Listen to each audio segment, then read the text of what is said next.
I knew he had an extensive network of people who were working with him on a lot of these ventures, most of which seemed problematic.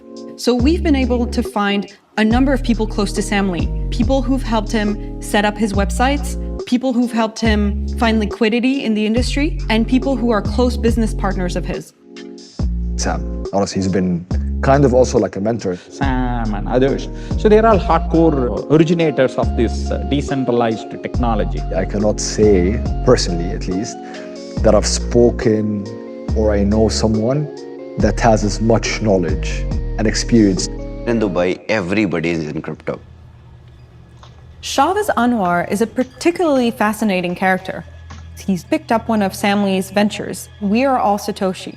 And it just so happens that it also received a cease and desist order from Californian authorities for being a Ponzi and pyramid scheme. You know, he's like the new Sam Lee. I'm selling 9pay cards, I'm selling Dodo subscriptions, I'm selling Bitcoin code miners.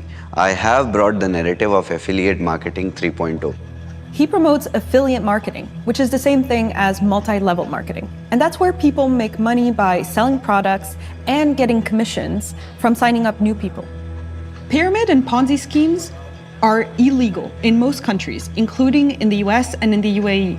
Multi-level marketing schemes are legal, and the line between the two is often hard to discern. The allegations that the California financial authorities were making about the original WASP project was that it's a Ponzi structure, it's a pyramid structure, and those are pretty strong words, right? Yes. It was misunderstanding. It was a good model.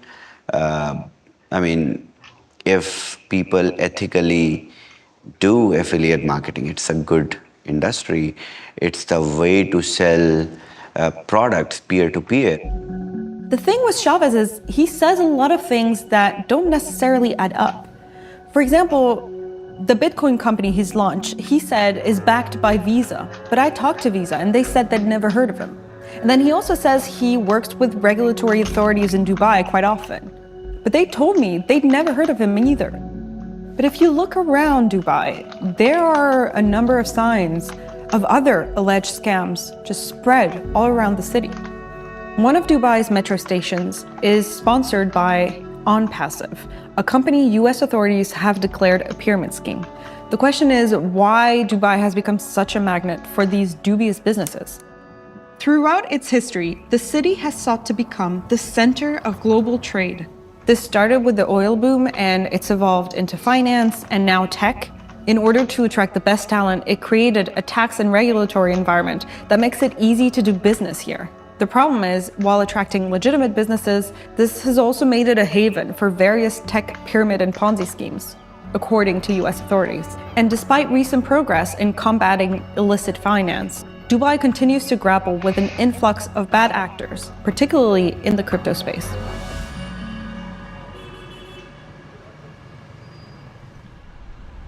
A month after I returned, news of Sam Lee's whereabouts finally emerged.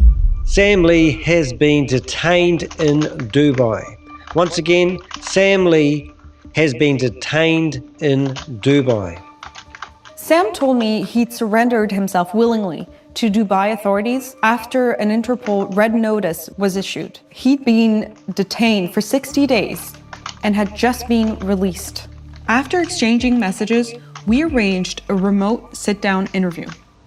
What got me through my 60 days of incarceration was knowing that they cannot do anything worse to me because they have already done what they...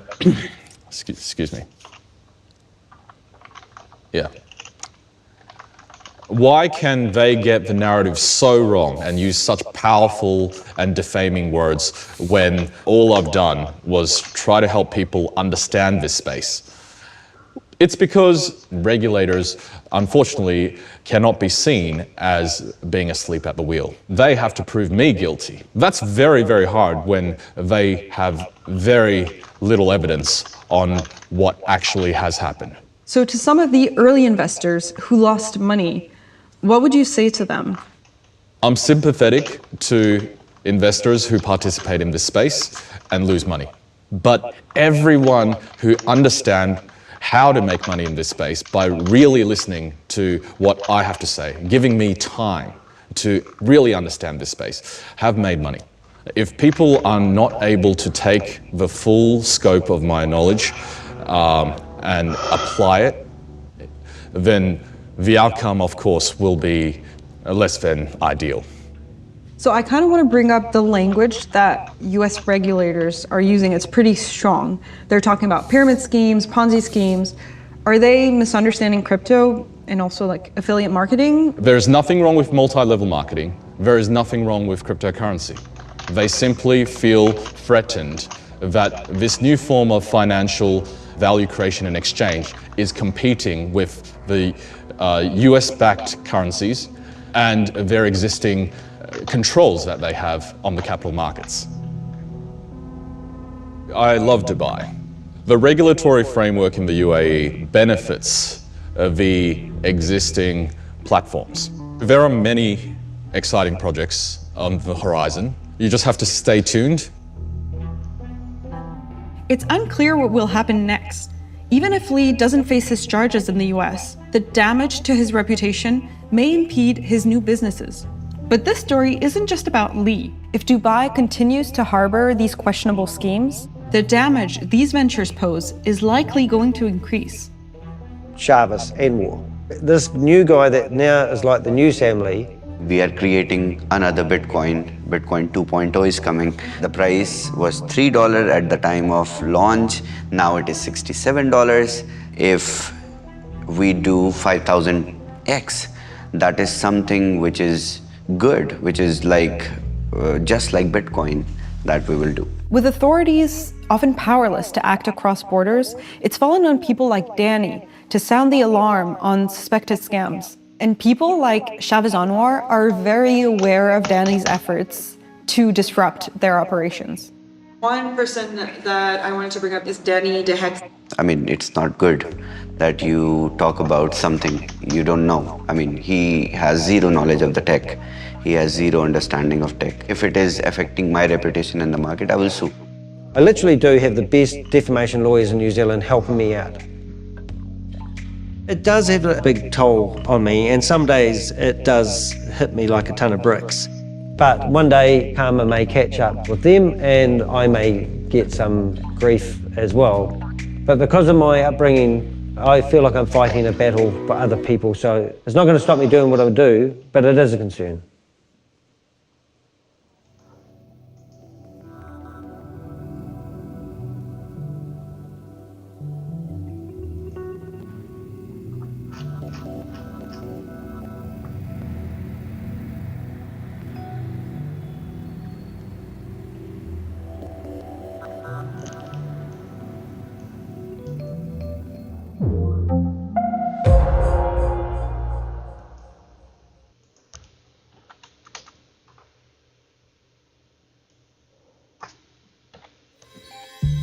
As long as there have been computers, there have been people finding ways to infiltrate them, manipulate them, and disrupt them.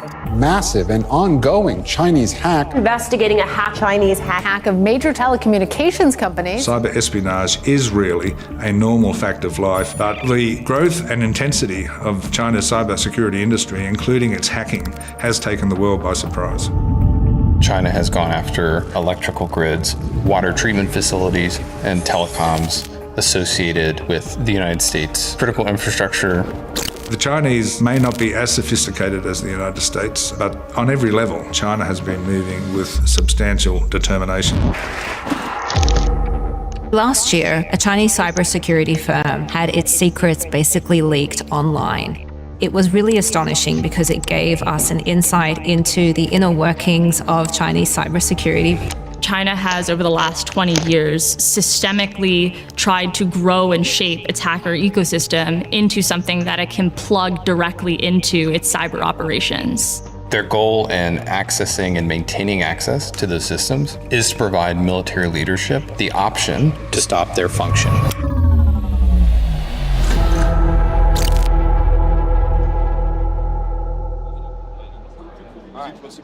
Okay, let's get started. Are you ready? Yes, sir. Let's kick it off in 5, 4, 3, 2, 1. This is one of many global hacking competitions. Since 2007, Pwn to Own has attracted some of the world's best hackers, or researchers. Not all hackers are criminals with malicious intentions. With a focus on real-world devices, their goal is to find weaknesses or holes in software, known as vulnerabilities, and exploit them for a cash prize. And now you can see inside the RF enclosure we have This year we're doing EV chargers, including the Tesla wall connector. Many people don't realize that an EV charger actually can communicate to a vehicle and vice versa. Let's say you pull up to a charger and you just plug in your car, you come back later, your car is charged, you drive off. Now, unbeknownst to you, your vehicle was compromised. A few days later, you might need to charge again. Then you went to a second charging station and your vehicle compromised a second EV charger. So it keeps spreading and spreading and spreading. And once you take over a vehicle like that, you can do a lot of different things. You could potentially mess with systems that really operate the function of the car. And in the worst case scenario, you could take over the autopilot of one of the self-driving cars and actually cause a wreck with the self-driving capabilities. So that's one of the things that we were really looking to see this year, not to just get bugs identified, but to get them fixed before they're exploited by someone on the black market. All right, we have a success. Congratulations! They were able to get it on their second attempt, so they will head off to the disclosure room to talk about all of the details. Once escorted off stage, this hacking team must then share the vulnerabilities they found directly with the company, in this case, Tesla. From the minute it's done, the vendors are able to start working on fixes. Teams from 13 countries, including Vietnam, France, Germany, and North America are taking part, but none from China. There was a time, however, when Chinese teams were an unstoppable force. Teams from Tencent and 360 and Qihu, they did very well in years past, and they really saw Pwn to Own as an opportunity to show their research prowess. They stopped in 2018 after the Chinese government decided to restrict Chinese teams being able to compete in competitions outside of China.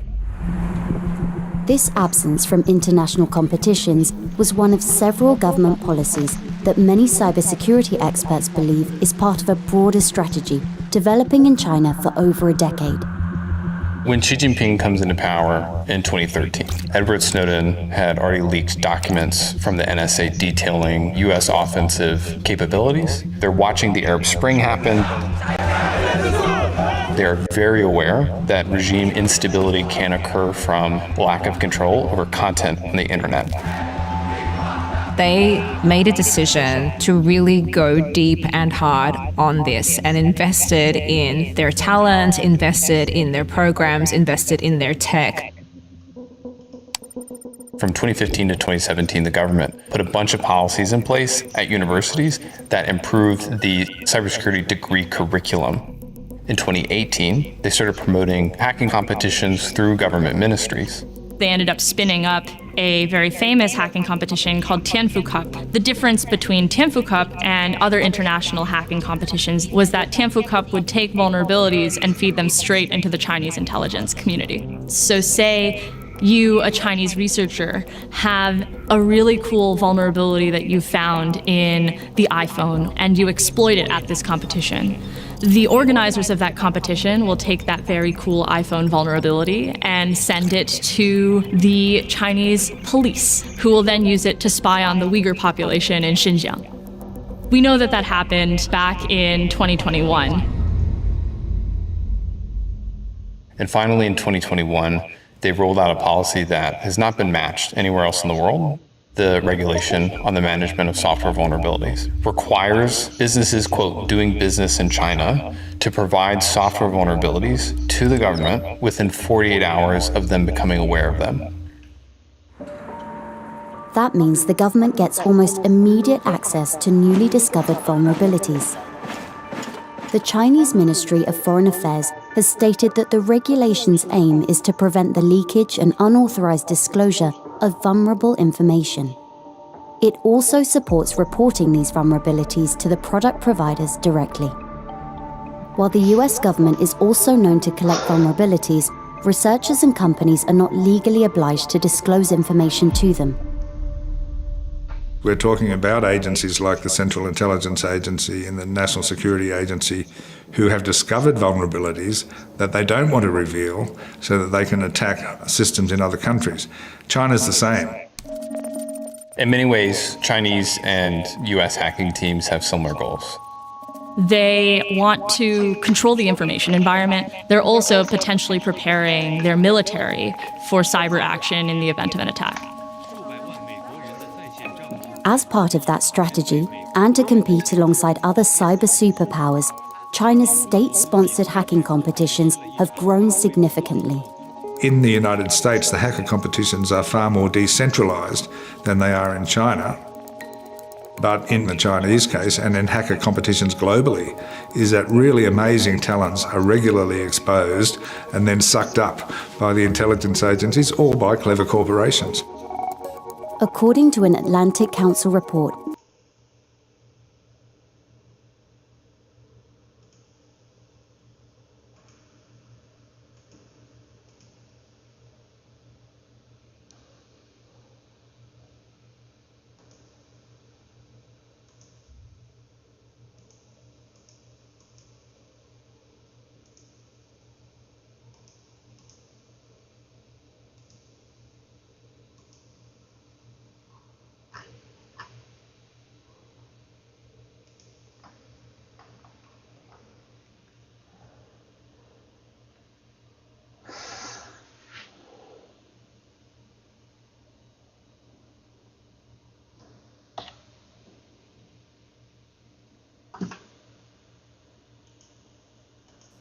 As promised, here is an update video on everything that happened on Bitcoin today and what I personally think is going to happen next. Guys and girls, if you enjoy these updates, make sure to destroy the like button.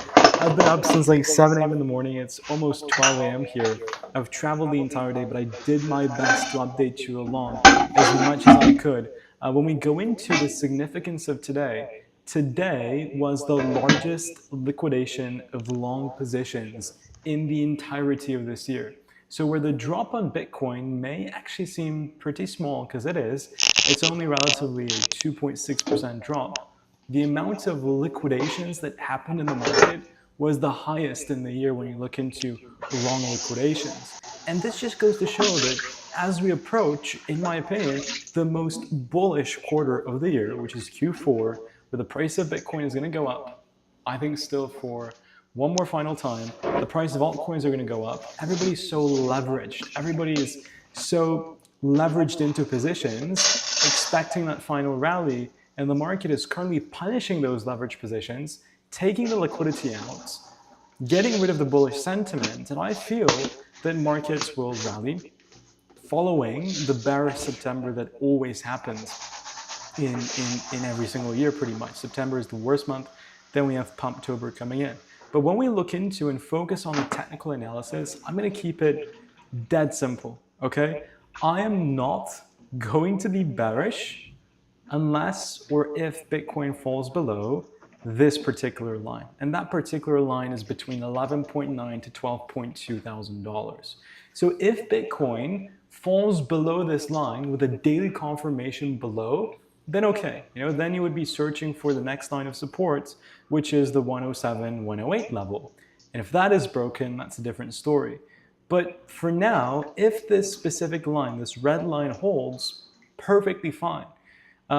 Because I mean, you go into the support that line is created and the resistance that line is created, and you can clearly see how significant it is. Look, at 11.9, it was a major point of discussion that we were having on these videos not too long ago. You found resistance in May of 2025, made a brand new all-time high.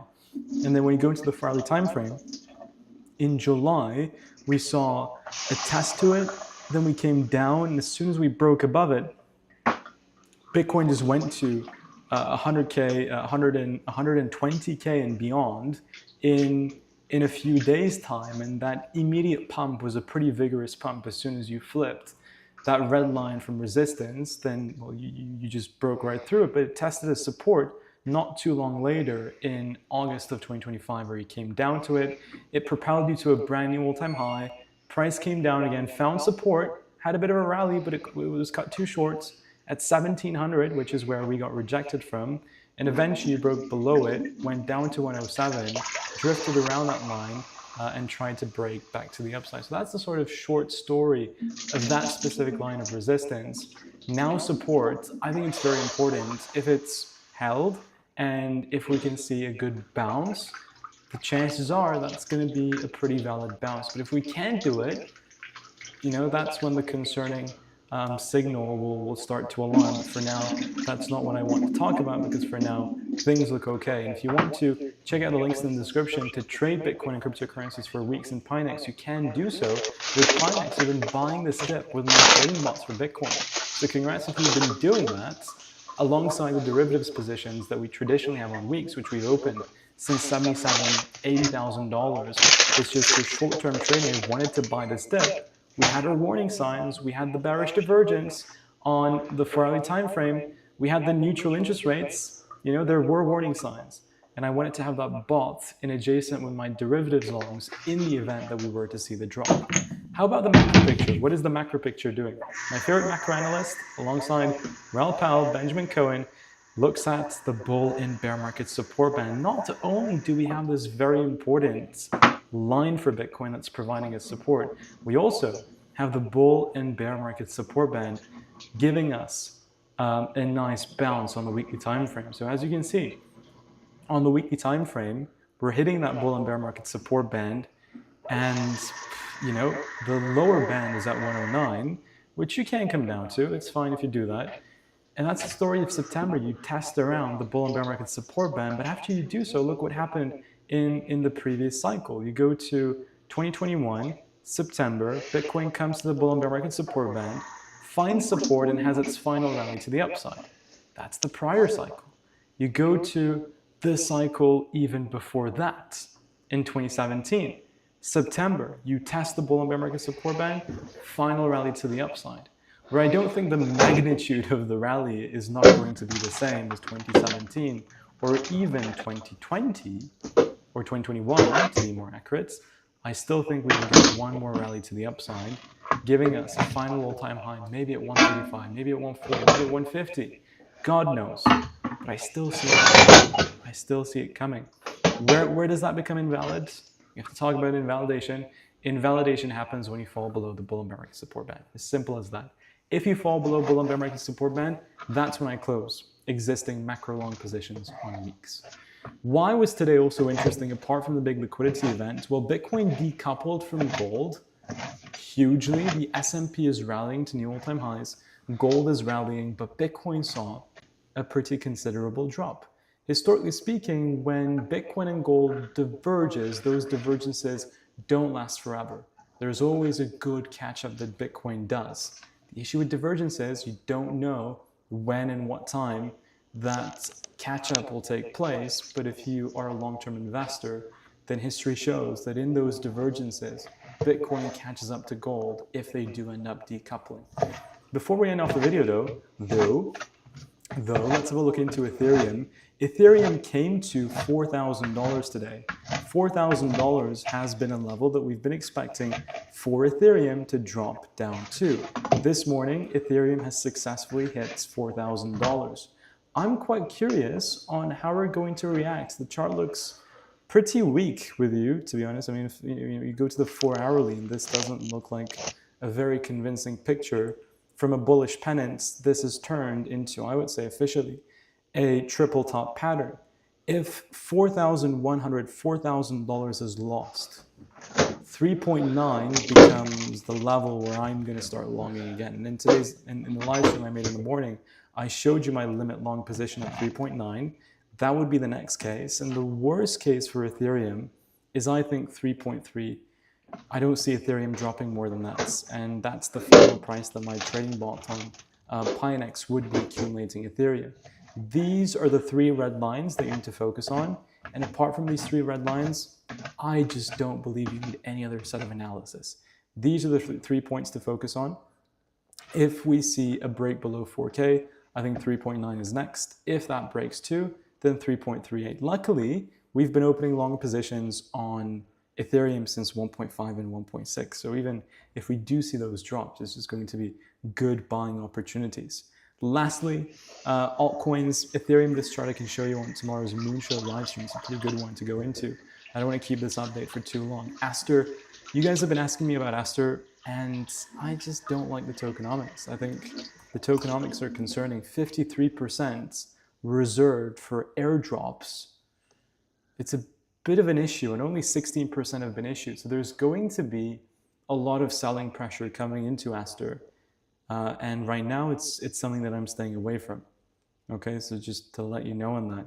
When I go into my altcoins on the right-hand side, AVAX is holding up well. BNB holding up still relatively well. I mean, this drop is normal. You hit $1,000, a massive milestone for BNB.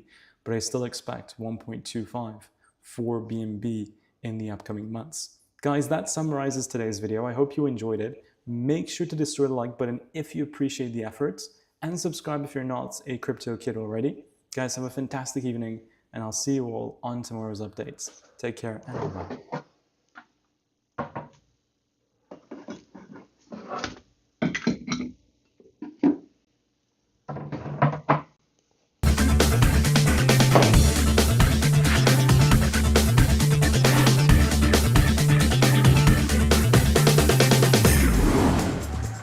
I'm Yahoo Finance Executive Editor Brian Sozzi, and you're taking a look at a live shot of the opening bells on Wall Street on this Monday morning.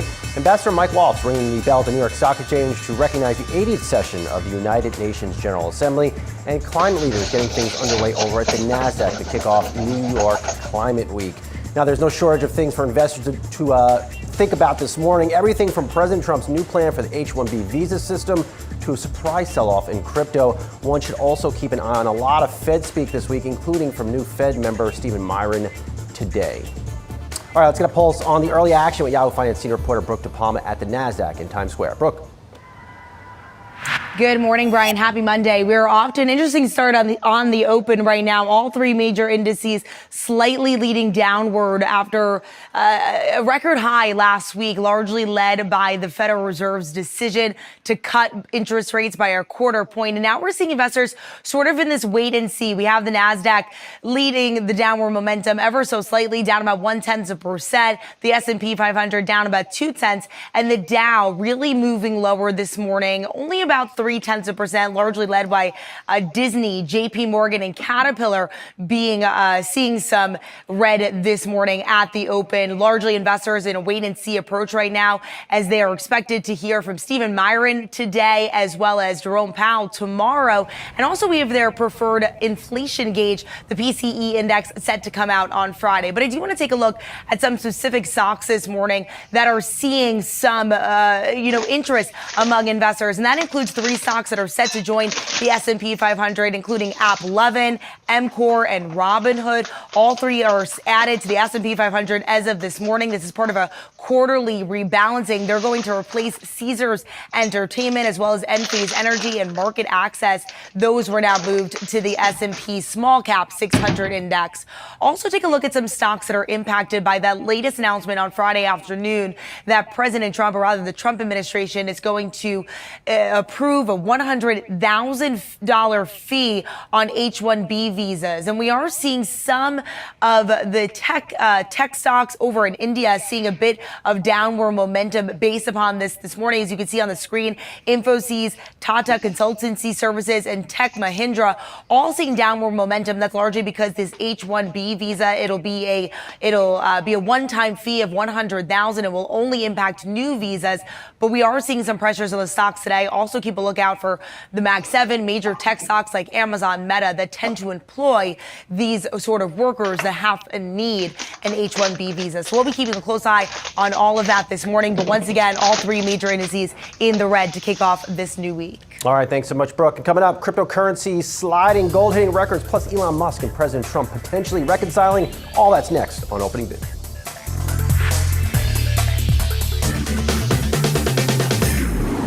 Welcome back to Opening Bid. Citi is hammering down the gas pedal on its call. General Motors analyst Michael Ward lifted his price target on the stock to $75 from $61, which assumes 27% upside from current levels. Ward acknowledges GM is very leveraged to the outcome on trade agreements between the Trump administration and, well, the rest of the world. Ward notes that higher tariffs reduce first-half earnings by $1.3 billion for GM and should continue to adversely impact second-half results. But he thinks GM has done a good enough job to mitigate tariffs, and trade uncertainty has fallen with these two factors in place. Ward believes GM stock should trade on a higher price-to-earnings multiple than it does today, around a paltry 6 times forward estimates, according to Yahoo Finance data.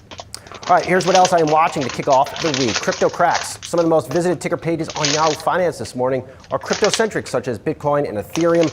The activity reflects a more than $1.5 billion drop in the value of the digital asset market cap today. Chatter is that the crypto market is in search of its next upside catalyst. Now that the Fed's rate cut is out of the way, is this the start of a broader crypto rout? We'll discuss on the opening bid roundtable.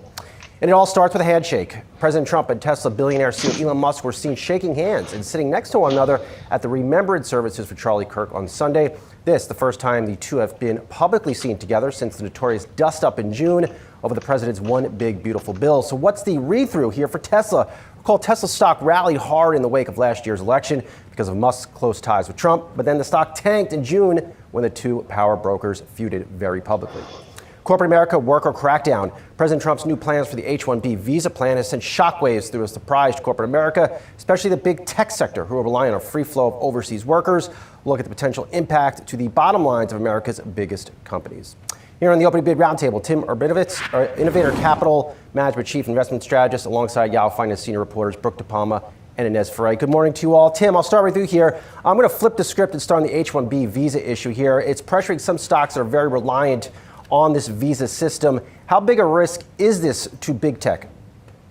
Well, I think there's a couple things to think about, Brian. When we're looking at the action this morning, we're specifically dialing in on a stock like Amazon. They're the biggest consumer of these types of visas, and we don't see that big of a move in the stock this morning, which I think is encouraging. It's selling off just a little. But when we take a step back, we really think this continues to add fuel to the momentum that we're seeing in international equities, continues to beg investors to think more about that international allocation. As you have the U.S. implementing these steep and restrictive type fees, we think that opens the door for places like Europe, like the UK, like China, and the momentum that we've seen there. We think it's just more fuel to see that momentum continue. Tim, is this a big enough issue where you have to question buying Amazon stock here? I don't think you do. And again, I think if you look at the stock, when I looked at it just a few minutes ago, I think we were down 30 to 40 basis points somewhere. So it's certainly something to think about. I think it puts more pressure on wages, could pressure margins a little bit, but I don't think it's a big enough issue where you're going to see a huge drop or huge concern over the stock. And I think the price action this morning really reinforces that. Brooke, you've been tracking some of the stocks that are heavily tied to this morning.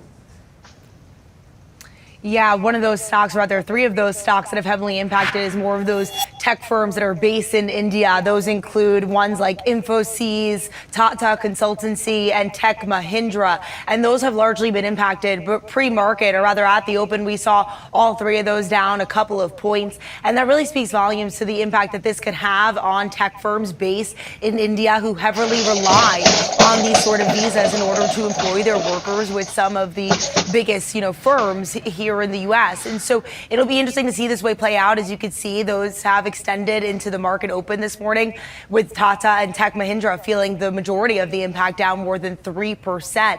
And so it'll be interesting to see this way this plays out. It is worth noting that it is a one-time fee. It only applies to new visa holders. And we did hear from the press secretary over the weekend, really outlining some of those key barriers around this announcement as well. Tim, let me get back to you real quick here, too. You mentioned that this may lean towards one getting more favorable over overseas stocks. Why is that the case? Well, I think there's a lot of reasons. And again, this is just one more here, Brian. But when we look at everything going on in the U.S., you have the Fed cutting rates into a backdrop where we think the economy is still strong, inflation is still high. We think this is bearish for the dollar. And, the Trump administration, the president has been very clear. He wants to see the dollar weaken. And when we take a step back, you look at when does international typically outperform the U.S., 88% of the time it's happening when the dollar is weakening. And if you look at IFA outperformed when the dollar's weakened by about 11% per year. So that is pretty significant. This is just another issue where you see, this is an opportunity with tech to step in, get some of those workers to be able to really compete in AI and compete against the U.S. in tech. So not in and of itself something that we want to just go all in, but everything else, when we look at the macro together, it's just another reason to really reconsider that allocation in the portfolio, Brian. And Inez, amidst all this uncertainty, new day, new record price for gold. Yeah, that's right. Look, gold right now is on pace for its best annual gain since 1979. Gold has rallied 40% year to date. This is after a rally of about 27% last year. I mean, this is unbelievable when you look at what has been happening with gold. So much of this, of course, is because of the Fed easing and expectations that the Fed will continue to ease. But you also have that weaker dollar that was just talked about as well. That has also been contributing to gold prices going higher. You've seen the dollar index down 10% year to date. And then you've got central banks that have been adding gold positions and that have been really accelerating their gold positions quite a bit since 2022. So all of this is very bullish for gold going forward. You do have some analysts that are talking about watch out for a pullback, but nonetheless, I mean, you have some price targets that are going into 4,000 into the second half of next year. So the street's still bullish on gold. And at the same time, Inez, you have gold hitting new records, and you have this sell-off that a lot of folks awake to on cryptocurrencies, notably Bitcoin, Ethereum getting hammered. It's hard to figure out what the next catalyst is in crypto after a big year. Yeah, it is. And this is one of those moments where investors look at crypto and they say, oh, yeah, that's right. It is very volatile. I mean, we have seen Bitcoin in this sort of trading range between 110 and 120. But still, you're looking at Bitcoin that's down right now. And as you mentioned, Ethereum, and it has been, though, a bullish year for crypto. I mean, Bitcoin is up 20% year to date, not as much as gold, but still, nonetheless, look, this month tends to be seasonally weak for Bitcoin. So and it tends to be a bit better for altcoins. But nonetheless, October should be a better month for Bitcoin. But keep in mind that crypto tends to sort of be a precursor for what happens with equities. So not a good sign that we are seeing this pullback with crypto in general. Tim, do you view Bitcoin like stocks, in the sense that if stocks were to pull back here, perhaps you buy that dip? Do you do the same as it pertains to Bitcoin and crypto widely? Well, I think, taking a step back, Brian, when we look at the value of crypto or you look at the value of gold, we really think they solve the same issue right now, which is a store of value and really helping mitigate a lot of the risk that you see with the deficits, the big, beautiful bill, and the Fed cutting into this environment. We do, however, Brian, we view them very differently in the portfolio. Gold, we view more on the risk control side, where Bitcoin is clearly, and crypto is a risk asset. I do think one of the things that's been so interesting, I think really opening up this crypto world to more investors, the volatility, a lot of them, they just can't stomach that, right? But when we look at some of the innovations in the ETF landscape, I look at an ETF like QBF, you're getting 74% participation on the upside in Bitcoin, but then you have a 20% floor in place against losses. That is significant, and in our asset allocation models, that really gives us the ability to hold that in different places and increase the allocation, which with everything going on, we think those asset classes like gold and Bitcoin are so important and really opens up the spectrum for investors who may be more risk averse that wouldn't have been able to hold otherwise. So we're continue to be bullish on the asset class. We've been that way for a very long time now, Brian, and this is just new avenues as a way to hold it. Who has also been bullish on crypto and an innovator, it's Elon Musk. Tim, I don't know if you saw him shaking hands with President Trump yesterday at the Charlie Kirk Remembrance Services. Any read through there for Tesla? Like I mentioned at the top of the show, there you can see that exchange there yesterday. That Tesla shares ripped higher right on through the election because of this close relationship, and then the stock got absolutely hammered in June when it totally blew up. Are you inclined to get interested in Tesla here? Well, Brian, I think the good news here is that it's clear that shareholders don't want to isolate any one piece of the Tesla base, and that was difficult, obviously, back in June. So I definitely think this is a positive. I think if you looked at the action pre-market, Tesla was one of 2 Mag 7 stocks that was up. Was it on this or was it on the Piper Sandler upgrade on the price target? It's tough to tell. But one thing that we continue to caution on when we look at a stock like Tesla is just the valuation. And I know if you look at the Piper Sandler report from yesterday, they compared Tesla to Amazon, the multiple back in 2012. They can grow into it. I do think there's a big difference here, though, Brian. You're talking about a company that was $100 billion back in 2012 to a company that's $1 trillion today. It's much more difficult to grow into a multiple when you're talking about the size that we are looking at today. Also, we view this space, whether it be autonomous driving, the robo-taxi game, the automaker in general, it's a lot more competitive space. There's a lot more players trying to get in. So with that, we're cautious. We think risk management is very important with a lot of these names that are running like Tesla at these crazy valuations. So good to see the peacemaking there, but not sure that does much for us in the medium to long term. Brooke, I wanted to see a hug. I mean, I guess you could appreciate a handshake, and maybe I'm reading too much into it, but I think a hug would have been more bullish for those Tesla investors out there. Brian, well, we didn't get to see all the pictures, so maybe a hug happened, a handshake for sure. Good point, bro. Good point. We know that President Trump did, or rather Elon Musk did approach President Trump, and he had mentioned to reporters that they had a little conversation, and they had a very good relationship, but it was nice that he came over.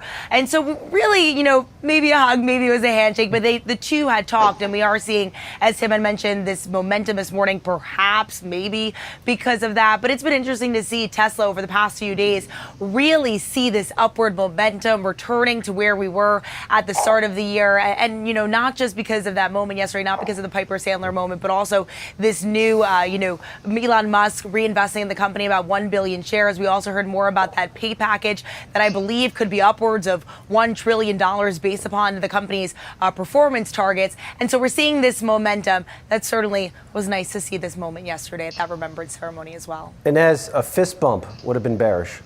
A humanoid fist bump or a humanoid hug. Look, Saz, the stock is up 50% since early June at the height of the feud between Trump and Musk. So definitely the market likes to see them getting along. Musk out of politics, and if he is next to the president, investors like to see them getting along. All right, really good insights here. Big thanks to the opening bid roundtable, Tim Rabinovitz, Brooke DePalma, and Inez Ferrer. We'll be right back with more on Opening Bid.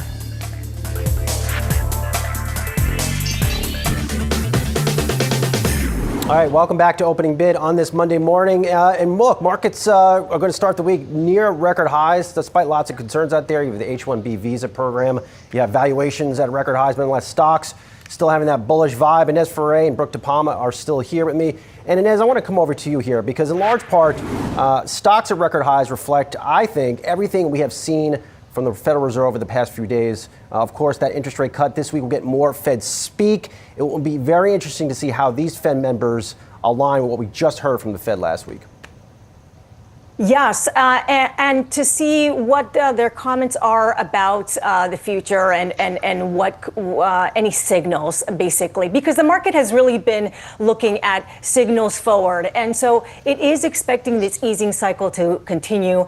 And if you have Wall Street analysts that have been talking about the fact that the Fed started easing in a non-recessionary environment, and that has been good for stocks. So despite the fact that you are seeing markets near all-time highs or at all-time highs, you are seeing that, okay, yes, it's been a big run, but can it go further? And you have stats out there that signal perhaps it could. You may see a pullback near term, but you have Carson Group that put out this stat that the last 20 times where equities were within a 2% of all-time highs and the Fed cut, you saw stocks going higher every single one of those times. And UBS signals something similar. Cutting into a non-recessionary environment tends to bode well for equities in the medium term. Brooke, last word to you. I really spent the weekend thinking a lot about what who benefits from rate cuts, and it really is consumer spending. We get a couple more rate cuts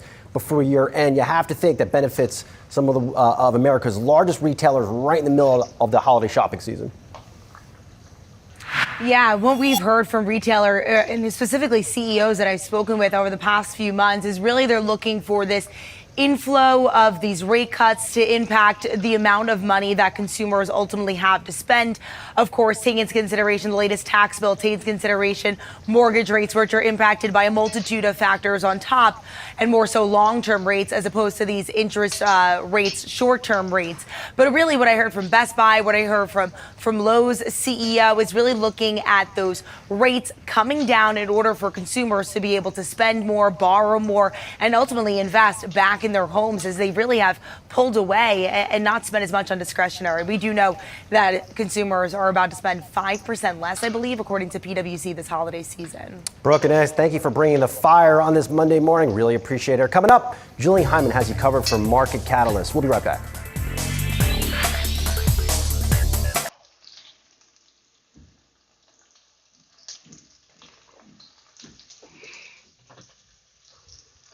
Welcome to Yahoo Finance's flagship show, The Morning Brief. I'm Julie Hyman. Let's get to the 3 things you need to know today. Markets are taking a breather this morning after a big rally on Thursday. All of the major indices, the Dow, NASDAQ, S&P 500, and now the Russell 2000 closed at all-time highs.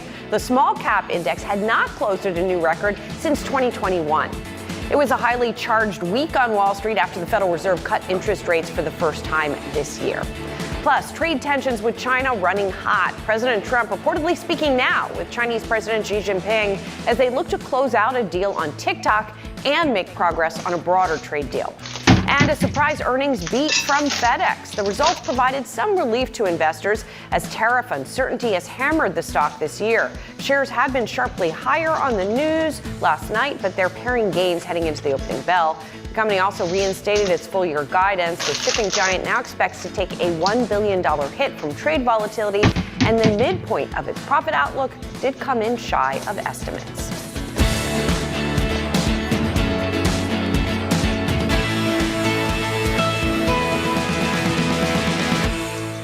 Let's get a check in on stock futures here this morning. We are seeing modest indications of modest gains at the open here this morning. So a little bit of extension of those records yesterday, but we could get some volatility today. We'll talk about that in a moment. So we'll see how the day plays out. Let's dig into our top stories of the day. Futures little changed after stocks rallied to fresh all-time highs. Plus, President Trump and Chinese President Xi Jinping speaking this morning on the future of U.S.-China relations, and fresh inflation data on deck, what that means for the Fed's path forward. Joining me now, senior reporter Brooke DePalma live at the NASDAQ, Morning Brief Market Sunrise host Ramzan Karmali live from our London studios, and Federal Reserve correspondent Jennifer Schonberger this morning. Ramzan, I'm going to start with you. Reportedly, we know that Trump and Xi are now speaking on the phone. There is a lot on the table here for them to discuss. That's an understatement, Julie. I think it's fair to say that global markets really are bracing themselves for what could be a pretty critical call between Presidents Trump and Xi, which currently it's happening right now, actually. Now, in China, in Hong Kong, the stock market was flat. Europe, the stock markets haven't really done very much. And that's partly, you'd expect after a massive Wall Street rally that we saw yesterday, which saw stocks finish at record highs, that would spill over to the rest of the world, and it really didn't. And I think it's because of nervousness over these talks between Trump and Xi. Now, President Trump, on his flight back from the UK, said that a deal over the future of TikTok in the US is all but done, and that he wants to make more progress on tariffs. And to be fair, the Chinese State news wires didn't contradict him, just said a framework was in place. Now, Trump has, credited TikTok with helping him win another term as president, and Washington has extended a deadline several times for that app to be spun off from its Chinese parent company, ByteDance. But it looks like now that Oracle will lead a consortium to run the US arm of TikTok. So there's progress there, and that's quite important for deals to progress. Now, on the flip side, it's been a pretty rough week for Nvidia in China because the Chinese have accused the chipmaker of violating anti-monopoly laws, and then it told its big tech firms to pretty much stop buying NVIDIA chips, AI chips. Now, we also heard news from Google as well this week. There was an antitrust probe into Google about the use of Android systems on mobile phones, and that's been dropped. Now, you might see that as a bit of a win, but earlier on Market Sunrise, I spoke to an economist out in Hong Kong and said, well, Google doesn't really have that much of a presence in China compared to it has in the US and other countries around the world. So perhaps we shouldn't read too much into that. So the focus really is on NVIDIA and chips. There's another thing that China might be using for leverage is agriculture, because for the first time since at least the 90s, China hasn't bought any US soybeans at the start of the export season. So that could be a signal that Beijing wants to use agriculture in this trade fight with Washington. And look, we've had 4 rounds of trade talks between May and September between the US and Chinese officials, and there'll be probably more coming up in the coming weeks. And both sides, though, have backed off those really, really strict export controls.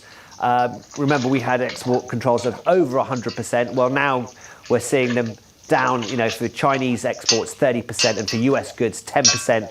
But that's only while they're in a pause situation. There's a 90-day pause, as you know, and that's set to expire in November. And if there's no deal, we could be returning to those triple-digit tariffs. So it's worth being wary of that. And this call really does need to go well. One of the other things that the president could bring up on his call with his Chinese counterpart is the issue of oil. We all know that he's particularly unhappy that China, as well as India, continues to buy Russian oil.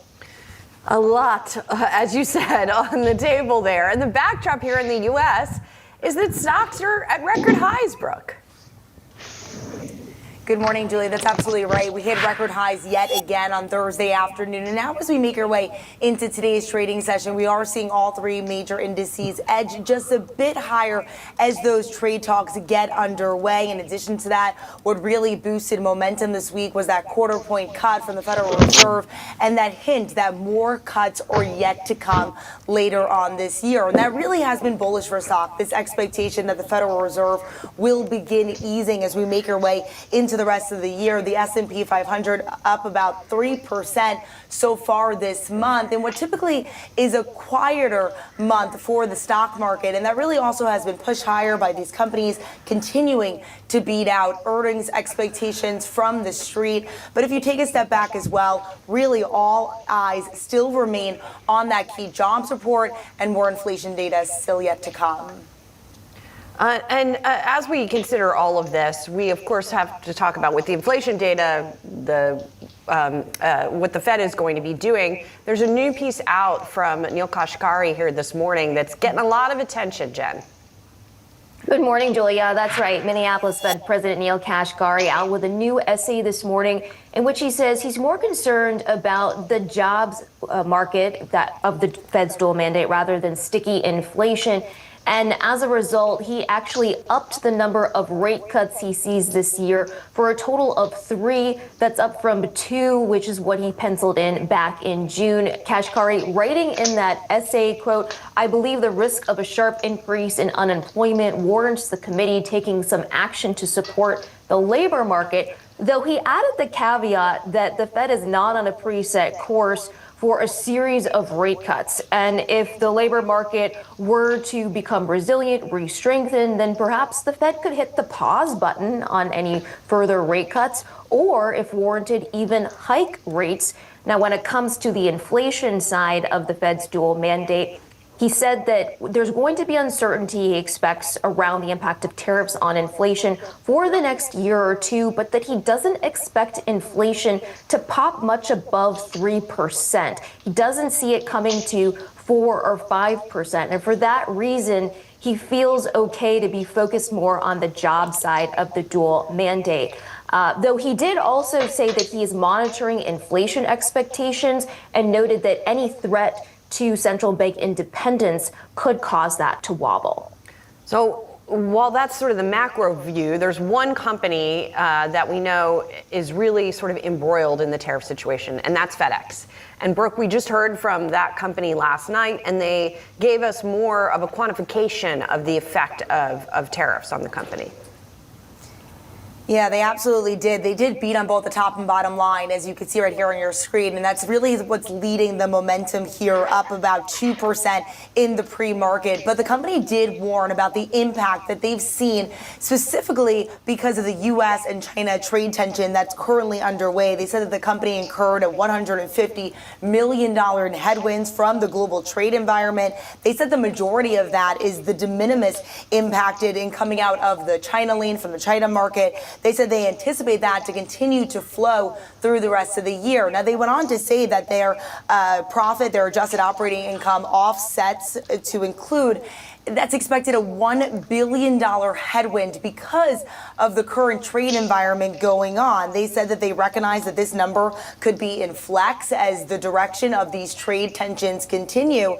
But what is surprising and why you're seeing this stock move higher this morning is that they did do well despite all this noise that they've been up against, particularly the domestic market here in the U.S. outperformed the international market. The CEO saying on the call yesterday afternoon that they delivered a solid quarter in line with the Q1 outlook that they shared back in June, despite significant volatility and uncertainty around that global trade environment. And so certainly, as you can see here, this has been a company that has really been under pressure, down nearly 20% year to date, as investors try to understand how exactly they're planning to offset all this volatility within the market. And back to the macro picture, we're going to get more information on the inflation picture next week, Jen, when we get PCE, which, as we always say, is the preferred inflation measure of the Federal Reserve. Yeah, that's right. And I'm not expecting any major surprises there, Julie. The estimate is for 2.9% on core PCE, so that excludes those volatile food and energy prices. And we kind of knew this even back in August because we know that we use data from the CPI index and the PPI index. CPI index and the PPI index.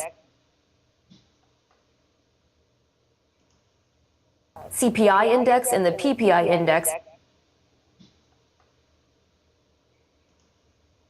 CPI index and the PPI index.